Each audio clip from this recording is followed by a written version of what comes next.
Hey guys, welcome to another episode of Crisp, the podcast. I am Matthew Farrenby and I'm here with my dad. Sunday Farombi. Yeah, and do you want to start it off here with... Yeah, is this this craze about quiet? And actually, it's been going on for I think a couple of years now.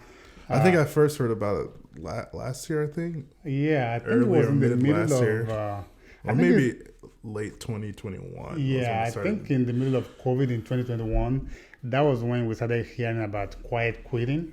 Mm-hmm. Quiet quitting when, well, that's a term they use for when people, employees in the workplace, they are doing the BRS minimum that they need to do. Just doing enough to basically stay employed without... Yeah. Yeah, not doing anything extra, not going above and beyond. No, they are saying they want to reject the hustle culture or something like that. So that was when I think that's quiet quitting was the first one, and then as that went on, we started hearing about quiet firing, quiet firing, which is coming from now from the employers, from the managers. Right. So this is managers who are not doing what they are supposed to do, not taking the time to provide adequate support, like coaching and career development for their people. So they are not doing that. And the thinking is that if they don't do that well, the employees will get the message and just Resign, I and guess. quit. Yeah, something like that, which is kind of strange. Have you seen something like that?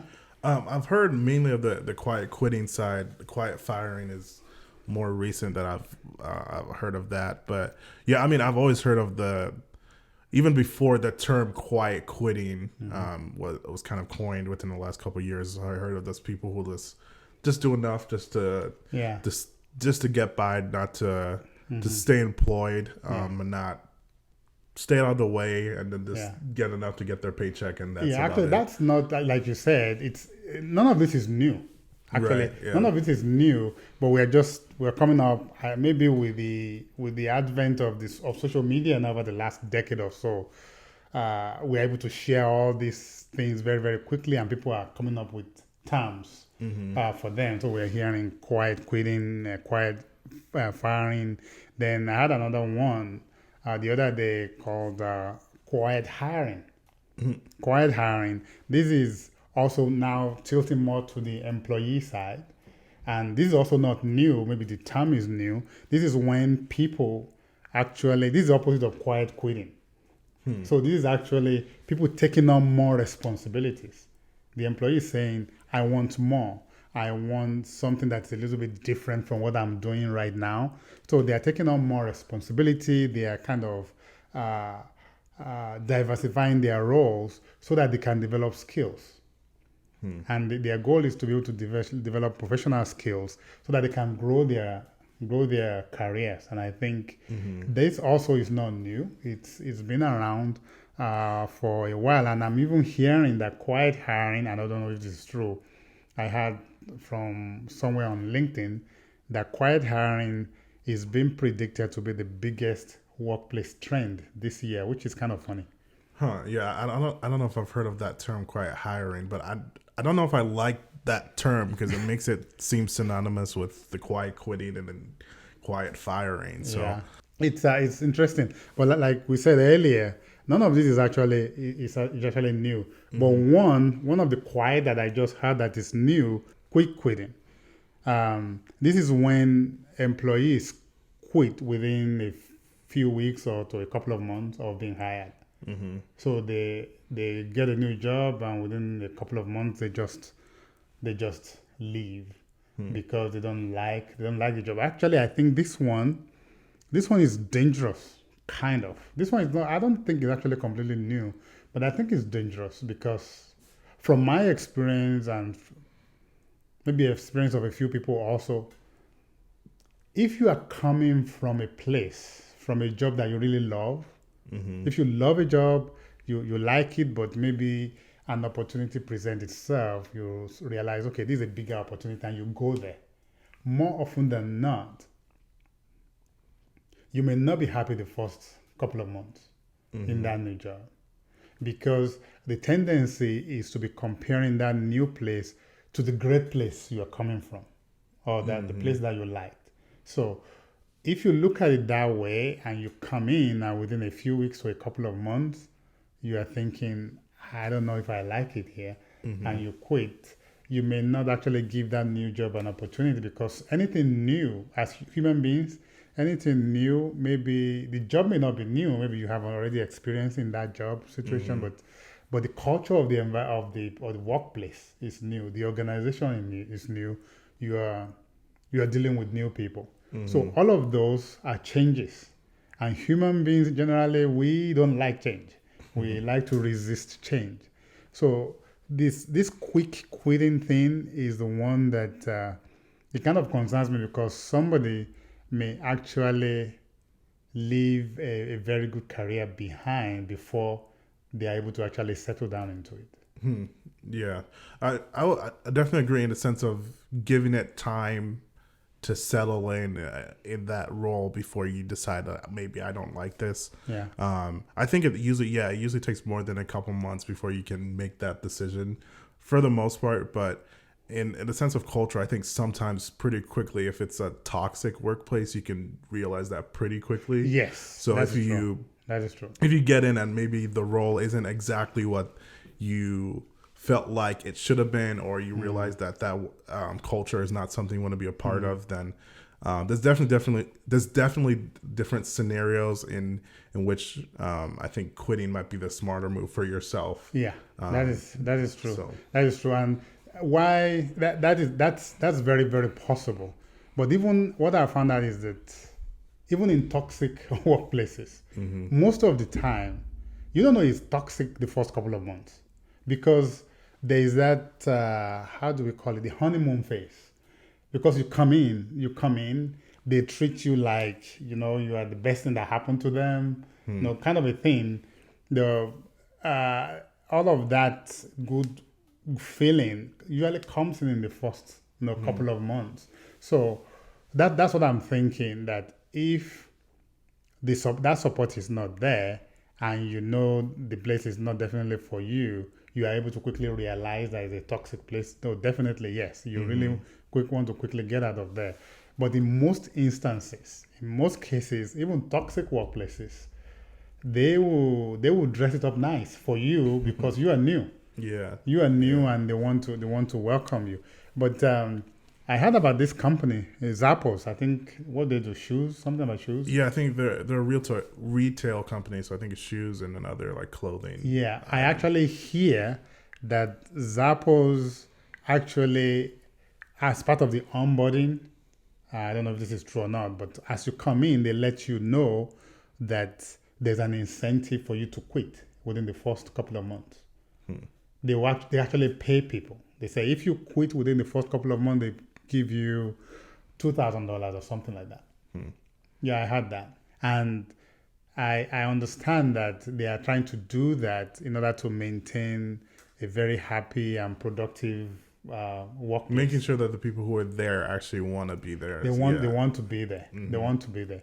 And before I actually saw this, somebody told me, I was in a meeting last week, somebody was sharing this with me, and the person said they have, and I don't know if this is true or not, this is what somebody told me, that this company, Zappos, has one of the lowest turnover ratio.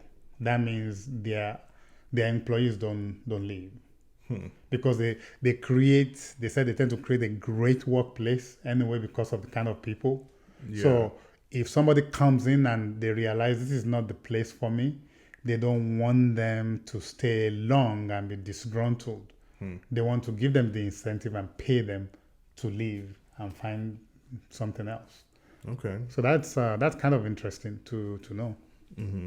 We've spent some time on that. Should we get into our main theme for this episode? Yeah, let's do it. Might as well. Well, we're talking about quitting, right? And last week, I think it was last Thursday, the Prime Minister of New Zealand suddenly quit. He just quit, and the first thing you think about is, okay, why did she quit? Is it because of a scandal? Did she make a mistake or something like that? And There was not anything like that.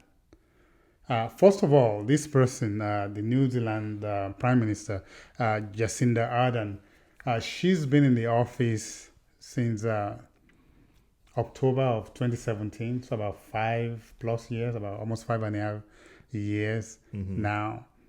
She was the Prime Minister when COVID hit, and she was responsible for making sure that New Zealand had one of the lowest COVID rates in the world. They shut down the country very, very quickly, but I understand some people are not happy with that. But she won re-election. She actually won re-election in 2020, probably in the middle of COVID when they were shut down. Yeah. Because I think it's 3 years. She won re-election in 2020. She's supposed to be expected to run for a re-election again this year, but less than a week ago, about 4 or 5 days ago, she just came out and said, I'm done. I'm not doing. She's not even waiting for her term to end, maybe towards the end of this year. She said, I'm quitting right now. One thing that is very interesting about this, she's a woman. Also, when she became prime minister in 2017, she was the youngest ever head of state of any country. She was 37, I believe. Yeah, she was 37 at the time when she came in, the youngest prime minister. So people were asking, what's the reason? Why is it? And I found some of the things that she said, and these are direct quotes. She said, I'm leaving because with such a privileged role comes responsibility. The responsibility to know when you are the right person to lead and also when you are not. I know what this job takes, and I know that I no longer have enough in the tank to do it justice. It's that simple. So what do you think about that? Yeah, I think it just, at the basis, this takes a lot of self-awareness to realize, hey, this is, I've done this and probably done it well for a while, but I'm kind of done, and I'm gonna realize that and take a step back, and let someone else who could be, I guess, in a sense, doing it better or is more suited for that role. I definitely agree. I agree. It takes a lot of self-awareness. It takes a lot of humility to be able to do that, because it's rare. It's rare when you hear heads of state, head of government step down.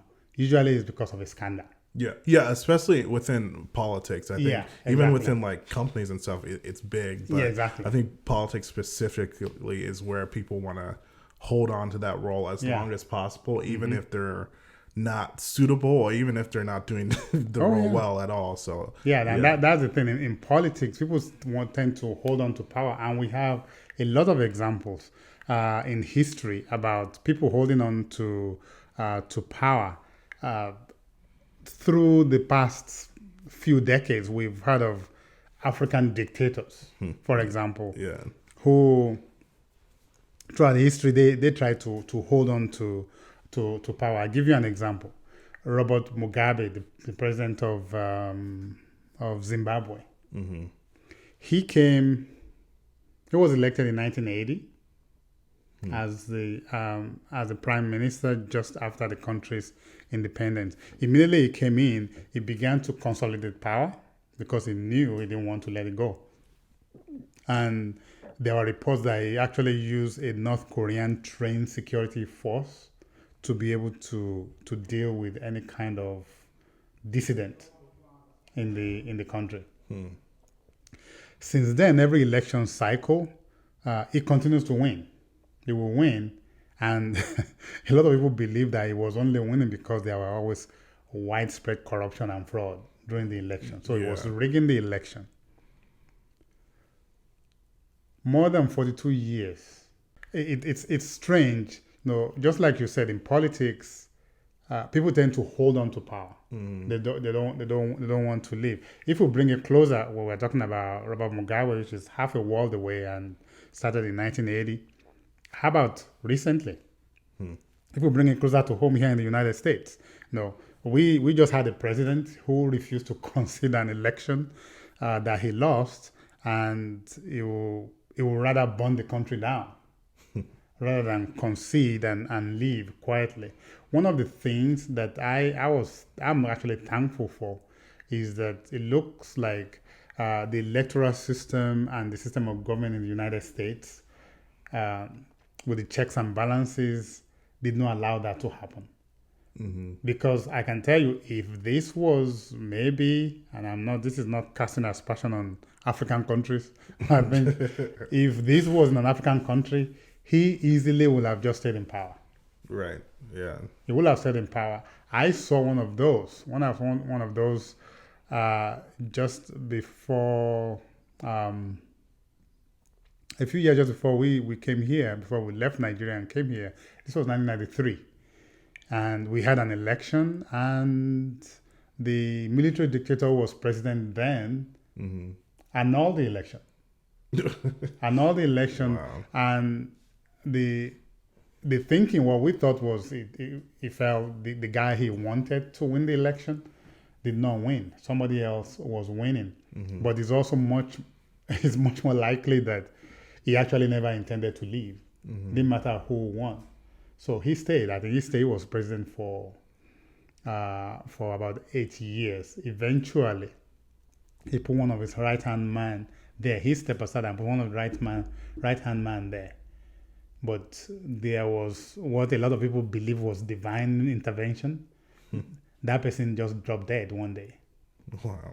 And then the person that did not want the job at all was the next in line. He was the one that was kind of pushed in there. So quickly, within 6 months to a year, that person made sure there was election transition to a democratically elected government, and it's been like that since. I think there have been exchange, transition of power since. So you see that. There's another one that comes to mind much more recently. I don't know if you heard of that in Brazil. Did you hear the protests and the riots in Brazil just a couple of weeks ago? A little bit. I'm not sure if I'm super familiar with it. Well, it was actually similar. And I think those people actually took their playbook or took their play out of the playbook of the January 6th insurrection here. Because I actually had people who said that if the insurrection has not happened in the United States, they do not believe this will have happened in Brazil. Because last year there was an election. Last November there was an election in Brazil. The incumbent president lost the election. And then I think about a couple of weeks ago, early this month, when the new government was sworn into power, the supporters of the old president started rioting and went to ransack the Congress in Brazil, the presidential palace, the Supreme Court. They just went around, and it looks like they are trying to do the same thing that happened here on January 6th, January 6th, 2021, I believe, about 2 years ago. Right. So we see instances of leaders around the world who are trying to consolidate power, who are trying to hold on to power, and yet, when people do not want them. But let's bring it home a little bit to, apart from politicians, to leaders. So in the workplace, what do you think? When in the workplace, what are the potential symptoms when you have a manager who want to stay? I don't know if you've seen something like that. Who want to stay in their position? Who just want to stay there, and they don't want anybody to take their position from them. Well, how do you think that will play out? I don't know. I don't know if I've directly experienced that myself. But as far as speculating how that would play out, I would say it'll just be one of those things where animosities is created between parties of people above and below them who are seeing what's going on, in the sense that they're seeing like this person maybe in the sense should either step down or transition to another role, but is choosing actively not to, and is choosing to hold on to control, even though they're a lot of times I think for that they're not doing the best job at it, or maybe it's just their time to transition to something else. So it definitely will create tension, I think, within the company and Oh, within definitely, parties. definitely. I've actually experienced this, which is as we're talking about that. I just remember that I've experienced my last job, and I will not name the company. My last job in Nigeria before we came over here almost 25 years ago. My boss was that kind of a person. Hmm. He was the leader of kind of the leader of all the electrical engineers in the company. And the structure is kind of different. You know, this was an organization with the headquarters and plant locations all around the country. There are electrical engineers in each of the plants. Each one of them report to the chief engineer in their plant. Mm-hmm. But they have a dotted reporting relationship to my boss in the headquarters because he is the head of all the electrical engineering function. Okay. And I was in the headquarters. So those electrical engineers in the plant who are my peers, they have a dotted relationship with him. So if they need help, we go to the plants to help them from the headquarters. Right. And we also execute projects. But what I found out was that my manager, he thought, incorrectly of course, he thought the position he was in was the highest he could ever go. So because of that, he wanted to hold on to it for a long time. That was, I want to say mine, just not me. Those of us who worked with him, who worked under him, that was what we sensed was going on with him. Because I saw it, and some of my colleagues, the three of us that were reporting to him at the time, we saw it also. And here's what we concluded. He rose through the ranks. In this company, engineers are usually college graduates. You have to have an engineering degree. Mm-hmm. He did not have an engineering degree. So he went to technical school, so he was actually hired as an electrician. He worked in the plant. He knows most of the plants very well. So he's been actually in the company for like more than, at that time, about 25 years. So he has stayed long, spent a long time in the junior ranks. And eventually, maybe because of there's a need, they made him, they promoted him to the management level. And there's a kind of, in that company, there's a distinction between the junior staff and the management level. Okay. At graduates, if you have a college degree, you are on the management level. Engineers come in as assistant managers and then go on to full managers. And most times, people in the junior staff, the electricians, they have their own cadre and their own levels of promotion. In most instances, it's rare. It happens, but it's rare that somebody makes the jump from that level to the management level. He was one of the few people who was able to do that. Okay. So he was able to do that because of his long years of experience. He was able to do that. So he became an assistant manager and then later a full manager, which at that time, I was an assistant manager. I was reporting to him. So what we felt, all of us who are working with him, all the engineers in the plant, all the electrical engineers in the plant, we all have college degrees. Mm-hmm. He did not. So I think he already concluded that there was no way he was moving higher because the next position for him was to be the head of the entire engineering function, not just the electrical engineering part. Mm-hmm. And maybe he felt it was not going to happen for him. So he wanted to stay as long as possible. So what he did was to keep us down. He was doing, what was that thing we talked about when we were talking about quiet quitting? Quiet firing. Yeah. The quiet firing, when I said the manager refuses to develop and support and coach, that's exactly what he was doing. He did not want us to have any opportunity to rise. He didn't want us to rise above him because if we rise more enough, his thinking is that we are going to take his position, and he didn't believe that he was going to go. There's no other place for him to go. So he did not want us to even get close to his position. Yeah, and when I hear that, just a quick side note, I feel like there's almost two responses when situations like that happen. Like you said, he could have realized that he has made it this far, and then all he needed to do was, in a sense, I guess, work hard to achieve whatever higher level he could have been, college degree or not. He made it to this level. Yeah.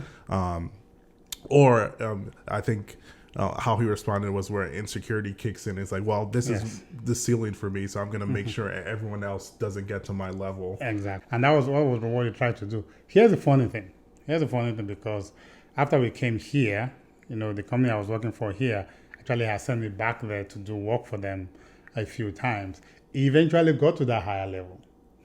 One of the times I went back, he was the head of the entire engineering function. One of the times, maybe 6 or 8 years later, when I went back, he was already there.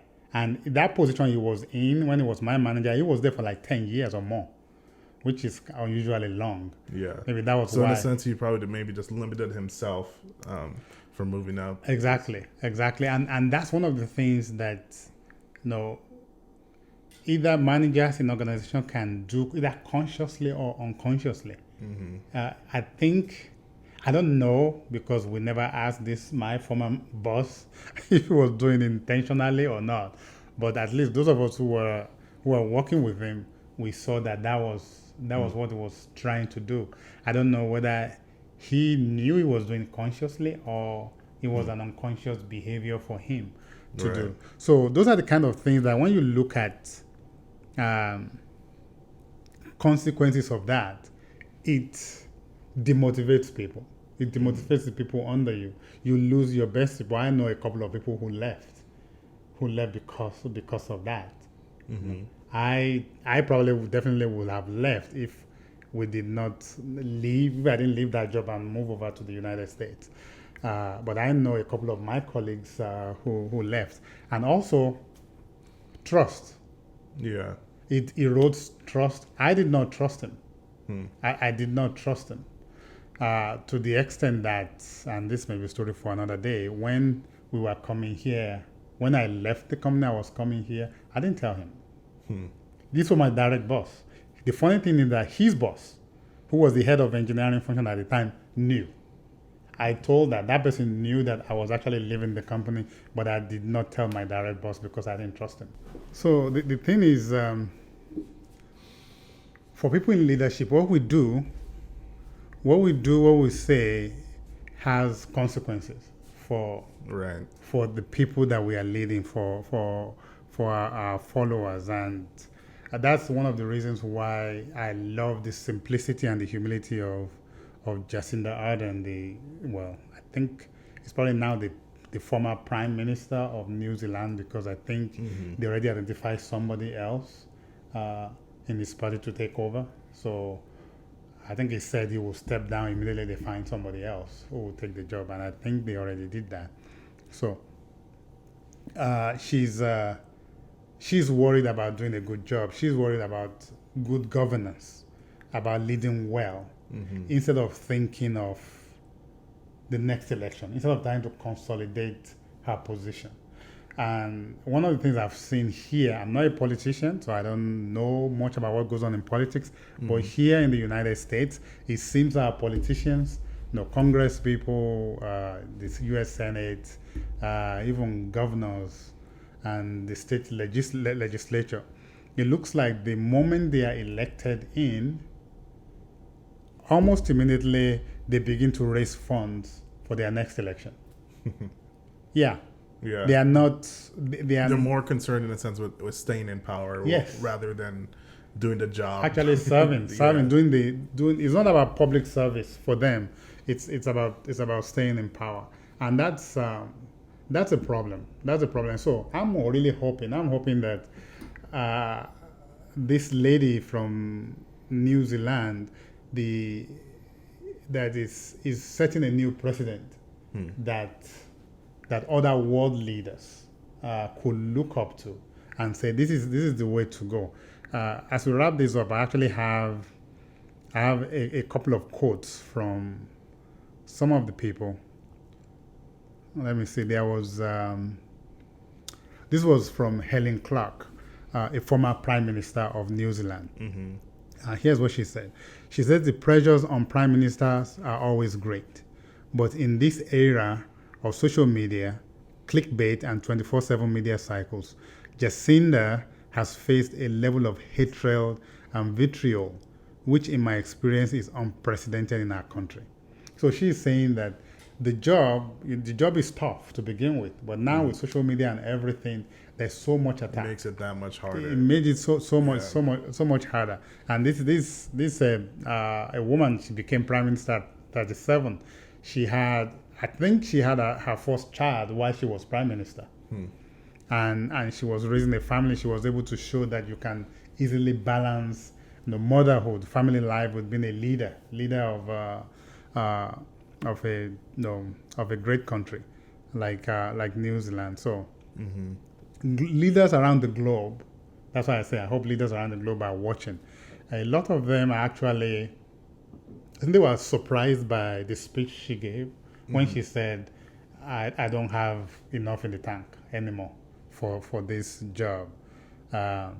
And somebody, I think that's another one, a former Prime Minister of Australia said Jacinda rewrote the rule book for how world leaders are supposed to look and act, and further endear the citizens of the world to New Zealand because of it. And it's true. Because of what she did, I'm sure there are a lot of positive vibes and positive thinking towards New Zealand. That if somebody, that's a great leader. For me, that's a quality leader. Somebody who puts the welfare of her country above personal ambitions or whatever it will be. So yeah, I'm hoping that, like you said, creates a precedent for future political leaders. Although I'm not very optimistic, at least for the U.S. But yeah, any in closing, anything else we want to bring up? Well, it's just that I think we should all aspire to be the kind of leader that Jacinda Ardern is. Leaders are supposed to lead for the good of who they are leading, the team they are leading. Whether it's a small team, it's an organization, it's a functional head, or a country, like in her case. We're supposed to live for the good of the people that we are leading, not for ourselves. And for me, in my book, that is the characteristic of a good leader, of a great leader, a leader that is worth following. Okay. Yeah. Well, guys, this has been another episode of Crisp, the podcast. As always, you can find us on Spotify, YouTube, Apple Podcast, wherever you listen to podcasts. Make sure to give us a like, follow us on Instagram, review the podcast, and we will see you later.